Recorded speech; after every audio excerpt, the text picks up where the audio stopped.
نستعينه ونستغفره ونؤمن به ونتوكل عليه ونعوذ بالله من شرور أنفسنا ومن سيئات أعمالنا من يهده الله فلا مضل له ومن يضلله فلا هادي له ونشهد أن لا إله إلا الله وحده لا شريك له ونشهد أن سيدنا ومولانا محمدا عبده ورسوله أما بعد فأعوذ بالله من الشيطان الرجيم بسم الله الرحمن الرحيم يا بني آدم قد أنزلنا عليكم لباسا يواري سوآتكم وريشا ولباس التقوى ذلك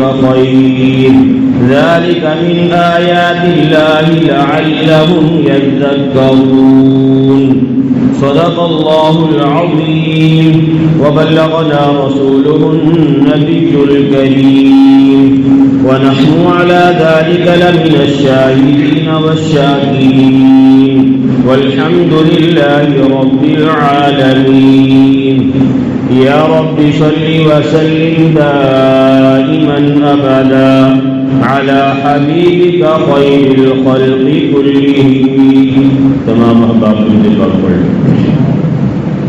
اللهم صل على محمد وعلى آل محمد كما صليت على إبراهيم وعلى آل إبراهيم إنك حميد مجيد اللهم بارك على محمد وعلى آل محمد كما باركت على إبراهيم وعلى آل إبراهيم إنك حميد مجيد عزیزان گرامی، میرے انتہائی واجب الاحترام قابل صد احترام بزرگوں، دوستوں اور نوجوان ساتھیوں، قرآن کریم فرقان حمید 8واں سپارہ سورہ اعراف کی ایک آیت مبارکہ آپ کے سامنے تلاوت کی ہے۔ اللہ جل شانہ قرآن و سنت کی روشنی میں صحیح حق اور سچ بات کہنے کی اور ہم سب کو کہنے سننے سے زیادہ سمجھ کر عمل کرنے کی توفیق نصیب فرمائے۔ عزیزان گرامی، ہمارے معاشرے میں جب بھی کسی چیز کو پرکھا جاتا ہے، تولا جاتا ہے، جانچ پڑتال کی جاتی ہے تو ایک معیار سامنے ہوتا ہے، اسی اعتبار سے ہم اس چیز کو دیکھتے ہیں۔ دیکھنا یہ ہے کہ ہماری سوچ یہ ہے کہ جس کا لباس اچھا، جس کی گاڑی اچھی، جس کا رہن سہن اچھا ہے، جس کا کاروبار اچھا ہے، ہماری نظر میں وہ بندہ قابل احترام ہے۔ جس کا رہن سہن اچھا نہیں، جس کے بدن پہ کپڑے زیادہ عمدہ نہیں، جس کے پاس گاڑی بینک بیلنس بنگلہ نہیں ہے، ہماری نظر میں وہ بندہ اچھا نہیں۔ ٹھیک ہے جی، نبی کریم صلی اللہ علیہ وسلم نے بھی لوگوں کو پرکھا ہے۔ قرآن و سنت کی روشنی میں آج کی گفتگو میں یہ یعنی سمجھنا ضروری ہے کہ ہمارے کسی کو جانچنے کے جو پیمانے ہیں وہ ٹھیک ہے یا ہمیں جو قرآن و سنت نے پیمانے دیے وہ ٹھیک؟ یقیناً ہماری سوچ قرآن و سنت نے جو ہمیں راستہ دیا تھا اس سوچ سے بہت زیادہ گر چکی ہے۔ ٹھیک ہے جی، اللہ نے انسان کو پیدا کیا اور علم وحی کے ذریعے سے زندگی گزارنے کے اصول سکھلائے۔ جب تک بندے کے پاس علم وحی ہے، دوسرے الفاظ میں قرآن و سنت کا علم ہے، تو بندہ جائز کو ناجائز، جائز کو جائز اور ناجائز کو ناجائز سمجھتا ہے، حلال اور حرام کی تمیز کرتا ہے۔ یہ راستہ غلط ہے، یہ راستہ ٹھیک ہے۔ علم وحی کی روشنی میں بندہ پہچاننے میں بڑی آسانی کے ساتھ پہچان لیتا ہے سیدھا راستہ کون سا، غلط راستہ کون سا ہے۔ لیکن جب وحی الہی کا یا علم وحی کا دامن بندہ چھوڑ دے تو پھر سوائے گمراہی کے سوائے بھٹکنے کے اس کو کبھی بھی سیدھا راستہ نہیں مل سکتا. خواہ وہ فرد واحد ہے، خواہ وہ جماعت کی صورت میں ہے، خواہ وہ پورا علاقہ ہے یا پوری قوم قبیلہ ہے، کوئی بھی ہے جس نے علم وحی کو سامنے رکھا ہے، اللہ نے اس کے لیے صراط مستقیم پہ چلنا آسان کیا ہے. اور جس نے یعنی علم وحی کو سامنے نہیں رکھا تو وہ بندہ گمراہ ہے.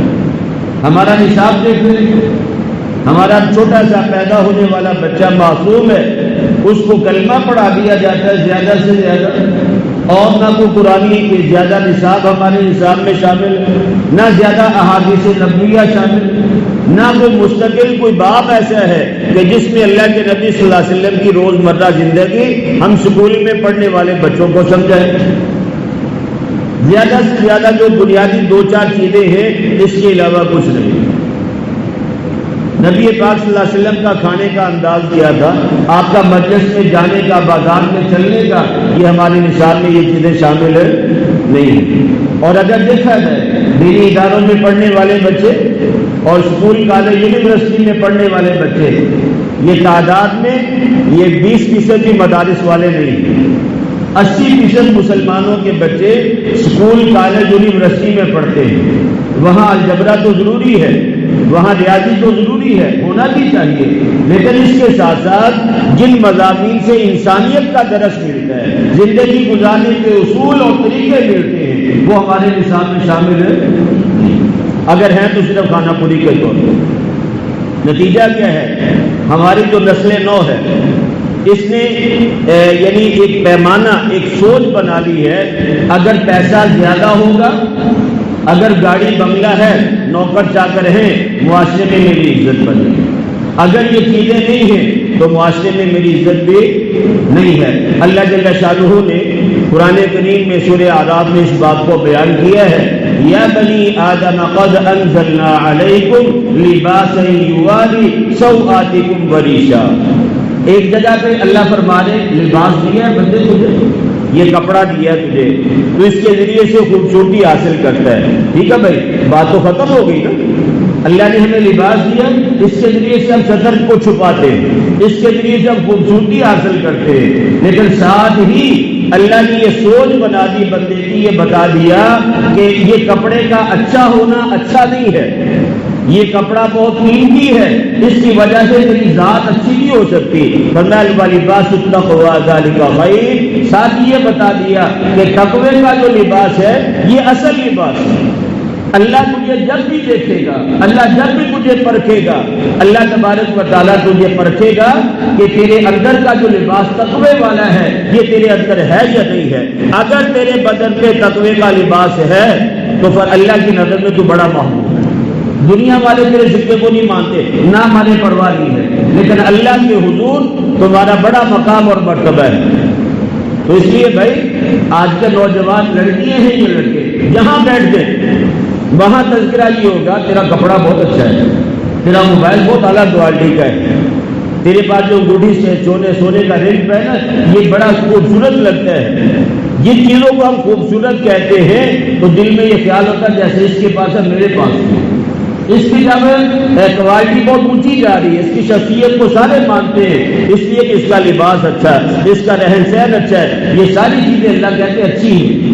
لیکن اگر تیرے دل میں خدا خوفی نہیں ہے، تیرے دل میں اللہ کا ڈر اور خوف نہیں ہے، گناہوں پہ تو جبی ہے، اللہ کہتے ہیں یہ تیرے ظاہر کا کچھ بھی فائدہ نہیں، ظاہر کا فائدہ نہیں ہے. تو نبی کریم صلی اللہ علیہ وسلم نے اپنے صحابہ رضی اللہ عنہم کی ہر جگہ پہ تربیت فرمائی ہے.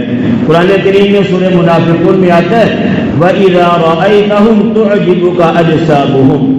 اللہ نے فرمایا کہ منافق صورت میں اللہ نے یہ بات بیان فرمائی کہ جب آپ ان کے جسموں کو دیکھیں گے نا بھائی وَإِذَا رَأَيْتَهُمْ تُعْجِبُكَ أَجْسَامُهُمْ، ان کے جسم کی ڈیل ڈول، ان کا لباس، ان کا چلنا پھرنا تجھے تعجب میں ڈالے گا. وَإِن يَقُولُوا تَسْمَعْ لِقَوْلِهِمْ، اور جب یہ بات کرتے ہیں بات کا انداز اتنا زبردست ہے کہ دل کرتا گھنٹوں اس کی بات سن لیں. ٹھیک ہے بھائی، لیکن فرمایا کہ سینے میں ایمان نہیں. وَإِن يَقُولُوا تَسْمَعْ لِقَوْلِهِمْ آگے خود فرمایا كَأَنَّهُمْ خُشُبٌ مُّسَنَّدَةٌ، گویا کہ یہ ایسی لکڑیاں ہیں کہ جو خود کھڑی نہیں ہو سکتی، ان کو کھڑا دینے کے لیے سہارے کی ضرورت ہے، یہ اندر سے بالکل کھوکھلی۔ تو جو اگر میری اور آپ کی یہ سوچ ہے کہ ظاہری ٹیپنا جو ہم دیکھتے ہیں، تو فرمایا کہ ظاہر کو دیکھ کے اگر تم کہتے یہ بندہ اچھا ہے، فرمایا ان کی مثال یہ ہے کہ یہ اندر سے اتنے کھوکھلے ہیں کہ یہ اپنے سہارے سے کھڑے بھی نہیں ہو سکتے، جن کے سینوں میں ایمان نہیں ہے لیکن بات کرنے کا انداز بڑا زبردست ہے، ان کا لہن سہن بہت اچھا ہے، اللہ کہتے ہیں کھوکھلی لکڑی ہے۔ یہ اللہ خود فرمایا، میری اور آپ کی تربیت فرمائی ہے، مجھے اور آپ کو بتایا ہے کہ اچھا وہ ہے کہ جس کے سینے میں ایمان ہے، جس کے سینے میں اللہ کا ڈر اور خوف ہے، فرمایا وہ اچھا ہے، جس کے کپڑے اچھے وہ اچھا نہیں ہے۔ تو اللہ تبارک و تعالیٰ نے مجھے اور آپ کو یہ بات اچھے طریقے سے سمجھائی ہے کہ اپنی سوچ کا جو زاویہ ہے نا بھائی، یہ قرآن و سنت کے مطابق کر لو۔ نبی کریم صلی اللہ علیہ وسلم نے حضرت عبداللہ ابن مسعود سے فرمایا جاؤ بھائی کچھ درخت یا لکڑیاں کاٹ کے لاؤ۔ عبداللہ ابن مسعود رضی اللہ تعالیٰ عنہ وہ شخصیت ہے، فرماتے قرآن کریم کی کوئی ایک آیت ایسی نہیں ہے کہ جس کے بارے میں مجھے پتہ نہ ہو کہ یہ کب نازل ہوئی، کہاں نازل ہوئی اور کیوں نازل ہوئی۔ 6666 آیتیں ہیں قرآن پاک میں، فرمایا ان تمام آیات کے بارے میں مجھے علم ہے کہ کون سی سورت کون سی آیت کب نازل ہوئی، معاملہ کیا بنا تھا اور اس کے نزول کا شان یعنی وجہ کیا بنی تھی، فرمایا مجھے پورے قرآن کی ایک ایک آیت کے بارے میں پتہ ہے۔ ایسی علمی شخصیت ہے کہ نبی حضرت علی رضی اللہ عنہ فرمایا کہ اللہ کے نبی صلی اللہ علیہ وسلم نے عبداللہ بن مسعود کو کوفہ بھیجا تھا علم پھیلانے کے لیے، فرمایا کہ عبداللہ بن مسعود نے کوفہ کو علم سے بھر دیا، یعنی کوئی بندہ وہاں پہ جاہل نہیں تھا، قرآن کی سنت کی تعلیم کو کوفہ میں جا کے اتنا عام کیا ہے۔ لیکن ظاہر کیا تھا، جو بات موضوع کے مطابق ہے، ظاہر کیا تھا جب اللہ کے نبی نے فرمایا جاؤ لکڑیاں کاٹ کے لاؤ، آپ درخت پہ چڑھے ہیں تو آپ کی پنڈلیاں باریک باریک پتلا جسم ہے، چھوٹی چھوٹی پنڈلی باریک باریک دبلی پتلی جسامت ہے، کوئی خاص صحت نہیں ہے، ظاہر یہ ہے۔ اور دل کے اندر خوف اللہ کا اتنا ہے کہ اللہ کے نبی صلی اللہ علیہ وسلم نے جب دیکھا کہ میرے صحابہ ہنس رہے تو فرمایا ما تضحکون، تمہیں کس چیز نے ہنسایا ہے؟ تو خود سمجھ گئے کہ کیوں ہنسے، ان کی پنڈلیاں باریک باریک دیکھی ہیں، تو فرمایا کہ جس بندے پہ تم ہنس رہے ہو نا، جس کی ظاہری جسم کی شناخت دے کے تم ہنس رہے ہو کہ یہ پتلی پتلی پنڈلیاں ہیں، کوئی خاص باڈی نہیں یا کوئی خاص جسم نہیں ہے، بالکل سادہ آدمی ہے، فرمایا اللہ کی ہاں اس کی ایک ایک پنڈلی کا وزن بہت پہاڑ سے بھی زیادہ ہے، یعنی اس کی نیکیاں اتنی ہیں کہ پہاڑوں سے بھی زیادہ اللہ کی اس کی نیکیاں اور اجر ثواب ہے۔ تو ظاہر کو دیکھ کے اللہ کے نبی صلی اللہ علیہ وسلم نے نہیں یعنی اس کے مقام اور مرتبے کو بیان فرمایا۔ حضرت عمر رضی اللہ تعالیٰ عنہ، بخاری شریف کی روایت ہے کہ صحابہ کو وظیفہ دیا کرتے تھے۔ آپ نے یہ بات پہلے بھی کئی دفعہ سنی ہے کہ اللہ نے قرآن کریم میں ان صحابہ کا مقام اور جنہوں نے بدر میں شرکت کی، جنہوں نے مکہ میں 13 سال مارے کھائے، بدر کے میدان میں جو حضرات 313 لڑنے کے لیے گئے تھے، ان کے پاس کیا تھا بھائی؟ چند تلواریں تھی، 6-7 درے ہیں اور کچھ نہیں، خالی آپ گئے ہیں۔ ایک ایمان تھا، دل میں اللہ کا ڈر اور خوف ہے، اللہ کے نبی کی تابعداری میں آپ نے آپ کو جا کے میدان جنگ میں جھونک دیا۔ تو حضرت عمر رضی اللہ تعالیٰ عنہ بدری صحابہ کو وظیفہ دوسرے صحابہ سے زیادہ دیا کرتے تھے کہ انہوں نے اس وقت اسلام کا نبی پاک صلی اللہ علیہ وسلم کا ساتھ دیا تھا جس وقت اسلام کو لوگ پہچانتے تھے۔ یہ ان کو وظیفہ کیوں زیادہ دیا جا رہا ہے؟ اس لیے کہ یہ جس وقت اسلام کا دامن تھاما ہے، ان کے بدن پہ کپڑے بھی اچھے نہیں تھے، ان کی صحت بھی زیادہ اچھی نہیں تھی، یہ زیادہ حسن والے بھی نہیں تھے، لیکن انہوں نے اسلام کے لیے اپنا سب کچھ پیش کر دیا، ایک جان تھی وہ بھی پیش کی ہے۔ تو اللہ تبارک و تعالیٰ کے ہاں ان کا مقام اور مرتبہ باقی بات والے صحابہ سے کہیں بڑھ گئی۔ جب احد کی شہداء کو دفن کرنے لگے نبی کریم صلی اللہ علیہ وسلم نے فرمایا اجتماعی قبر ہے، آپ نے دیکھی، اللہ ہم سب کو بار بار زیارت نصیب فرمائے، تو وہاں پہ اجتماعی قبر ہے۔ اب اجتماعی قبر میں جو 70-72 شہداء احد ہیں، ان کو کس انداز سے قبر میں اتارا جائے؟ جیسی بات ہے، یہاں قبلہ رخ ہے، امام آگے ہے، باقی پیچھے، ٹھیک ہے نا بھائی؟ تو نبی پاک صلی اللہ علیہ وسلم نے فرمایا یہ بتاؤ بھائی کہ کس شہید کے سینے میں قرآن زیادہ ہے؟ کون سا شہید؟ اس نے 30 پارے حفظ کیے، کس کے سینے میں 10 پارے ہیں؟ فرمایا جس کے سینے میں قرآن زیادہ ہے ان کو آگے، ان کی لاش کو آگے رکھا جائے، ان کی میتوں کو آگے رکھا جائے۔ اب یہاں دیکھیں اللہ کے حبیب صلی اللہ علیہ وسلم کی نظر میں مقام اور مرتبہ کس کا زیادہ ہے بھائی؟ جس کے سینے میں قرآن زیادہ ہے، جس کے سینے میں 20 سپارے، فرمایا اس کو آگے رکھو، جس کے سینے میں 15 سپارے، اس کے ساتھ اس کی میت کو رکھا جائے۔ اس طرح 72 شہداء کی اجتماعی قبر بنائی گئی ہے۔ اگر ہم جیسے وہاں ہوتے تو یہ کہتے ہیں کہ آگے اس کو رکھو جس کے پاس گاڑی ہے، آگے اس کی میت کو رکھو جس کے پاس بنگلہ اچھا تھا، جس کے بینک بیلنس زیادہ تھا، اس کو الگ سے پروٹوکول کے ساتھ اس کی قبر بنائی گئی۔ اللہ کے نبی صلی اللہ علیہ وسلم نے اس سوچ کی نفی فرمائی۔ اللہ کے نبی صلی اللہ علیہ وسلم کی مجلس لگی ہوئی ہے، صحابہ تشریف فرمائے، ایک صاحب گزرے، جب وہ گزرے تو نبی پاک صلی اللہ علیہ وسلم نے صحابہ سے سوال کیا، فرمایا ما تقولون فی ھذا، اس آدمی کے بارے میں تم کیا کہتے جو ابھی گزر کے گیا ہے، مالدار تھے، ٹھیک ہے جی؟ تو انہوں نے کہا جی یہ وہ آدمی ہے جس کے گھر میں پیغام نکاح بھیجے، اس کے نکاح کو، پیغام نکاح کو قبول کیا جائے گا، کسی کی سفارش کرے اس کی سفارش کو کیا کیا جائے گا بھائی؟ قبول کیا جائے گا۔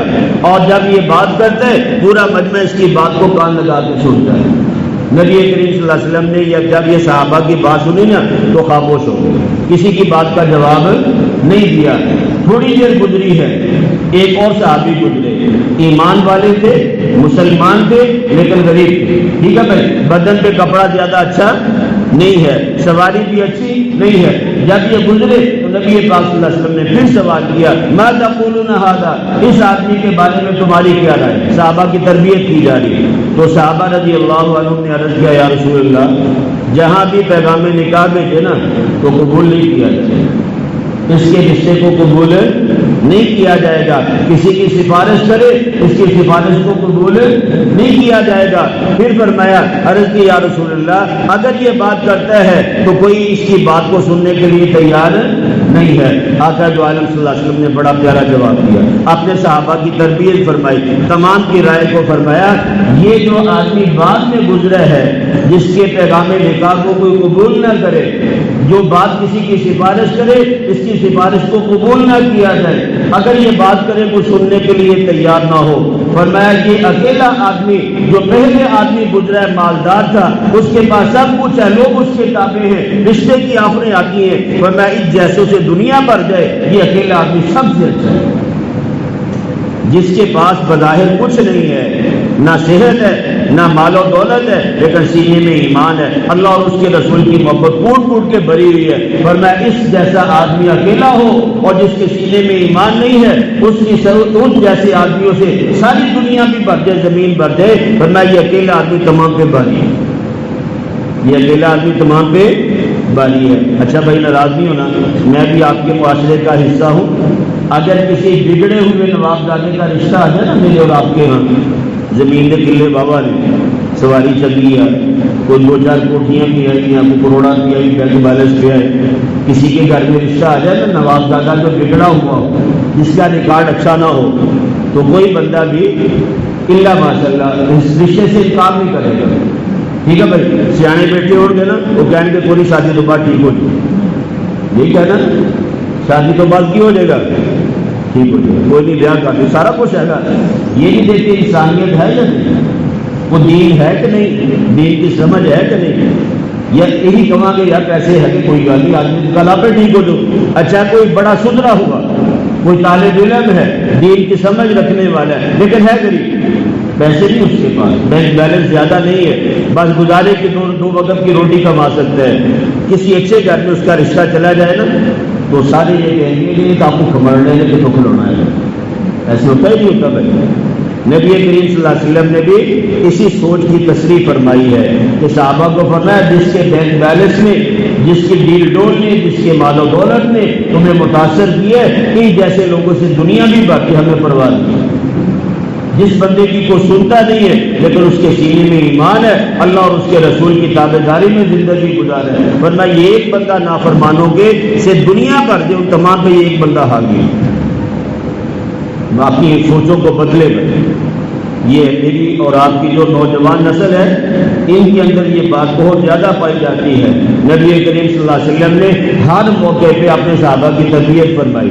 فرمایا بنی اسرائیل کا ایک واقعہ نبی کریم صلی اللہ علیہ وسلم نے صحابہ کو سنایا، فرمایا کہ ماں اپنے بچے کو دودھ پلا رہی تھی، ٹھیک ہے بھائی، تو کوئی نواب زادہ، اچھا گھوڑا، اچھی سواری، اس وقت کے اعتبار سے ٹھاٹ باٹ والا لباس پہنا ہوا، جب اس ماں کے پاس سے گزر کے گیا تو ماں ہی ہوتی ہے، ماں نے اپنے دل ہی دل میں دعا کی کہ یا اللہ اس جیسا میرے بیٹے کو بھی بنا دے، اللہم تجعلنی مثلا، اللہ اس سے یہ جو نوجوان گزرا ہے نا جس کے پاس سب کچھ ہے، میرے بچے کو بھی اس جیسا بنا دے۔ کون سے بچے کے لیے دعا کی؟ جو چھاتی سے دودھ پی رہا ہے، ٹھیک ہے جی۔ جب یہ دعا کی نا اللہ نے سمجھانا تھا، اللہ نے اس بچے کو قوت گویائی عطا فرمائی، بچے نے دودھ سے منہ ہٹایا اور اللہ سے دعا کی یا اللہ مجھے اس جیسا نہ بنا۔ اس بچے نے کیا دعا کی بھائی کہ اللہ مجھے اس جیسا نہ بنانا۔ اچھا یہ بات آئی، بچہ دوبارہ دودھ پینا شروع ہو گیا، تھوڑی دیر کے بعد ایک باندھی ہے، ایک عورت ہے، اس کے اوپر زنا کی تہمت لگی ہوئی ہے، لوگ اس کو کوس رہے، کپڑے بھی زیادہ اچھے نہیں ہیں، کسی غریب گھرانے کی ہے، لوگ لعن تان کر رہے، تان و تشریح کا نشانہ بنا رہے۔ یہ عورت جب پاس سے گزری ہے، جیسے بازاروں میں لوگ مذاق کرتی، آگے آگے جا رہی، پیچھے پیچھے لوگ اس کا مذاق اڑا رہے، تو اماں نے پھر دعا کی اللہ میرے بچے کو اس جیسا نہ بنانا۔ اللہ نے پھر قوت گویائی عطا فرمائی، یہ بچہ کہتا ہے اللہ مجھے اس عورت جیسا بنا دے۔ پھر نبی پاک صلی اللہ علیہ وسلم نے خود یہ بات ارشاد فرمائی، فرمایا جو پہلا تھا وہ مغرور اور تکبر سے بھرا ہوا تھا، جس کے بارے میں ماں نے دعا کی اللہ اس جیسا بنا دے، بچے نے کہا اللہ اس جیسا نہ بنانا۔ اور بعد میں جس عورت کے بارے میں اماں نے دعا کی، اماں کہتی ہے اللہ اس جیسا میرے بچے کو نہ بنانا، اور بچہ کہتا ہے اللہ اس جیسا بنا دینا۔ زبان نبوت نے کیا فرمایا؟ فرمایا یہ عورت پاک دامن ہے، لوگوں نے زنا کی تہمت تو لگائی ہے لیکن یہ لڑکی پاک دامن ہے، اللہ والی ہے، اس کے دل میں اللہ اور اس کے رسول کی محبت پھوٹ پھوٹ کے بری ہوئی ہے، اس لیے اس بچے نے بھی خواہش ظاہر کی کہ اللہ مجھے اس پہ عورت جیسا بنا دے۔ کیا مطلب؟ جیسے یہ پاک دامن ہے اس جیسے اللہ مجھے بھی پاک دامنی نصیب فرما۔ تو عرض کرنے کا مقصد یہ ہے بھائی، دیکھنا یہ ہے کہ ہماری سوچ یہ ہے ہم سچا اور اچھا کس کو کہتے ہیں۔